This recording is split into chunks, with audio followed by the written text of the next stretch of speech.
দেয় গেছি, পায়ের নিচে জায়নামাজ, তাও গরম মানে না, তার নিচে দিয়েছি জুতা, তারপরেও গরম মানে না। কপালে যাওয়ার পরে মনে হলো ফুসা পড়ে গেল। উঠার পরে সবাই তো তাড়াহুড়া করতেছে, আর উনি বলতেছে, আরে আমার পায়ের নিচে জায়নামাজ, আমার পায়ের নিচে জুতা, তারপরে আমার পায়ে গরম লাগে।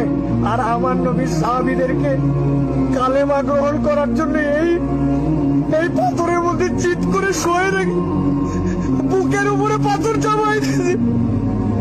আমার নবীর সাহাবীদেরকে পাগলা উটের পিঠে বেঁধে এই মক্কার অলিগলিতে টেনে ইচ্ছড়ে বেড়াইছে। এই জায়গাতে তাদের বুকের উপরে পাথর চাপায় আগুনের মধ্যে দিয়ে দিছে। তাদের রক্তের বিনিময়ে ইসলাম পাইছি।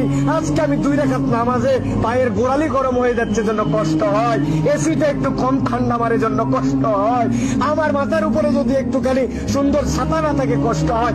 আমার নবী, আমার সাহাবীরা কি কষ্ট করছে, এটা ফিলিংস এর সফর, হজের সফর, অনুভূতির সফর।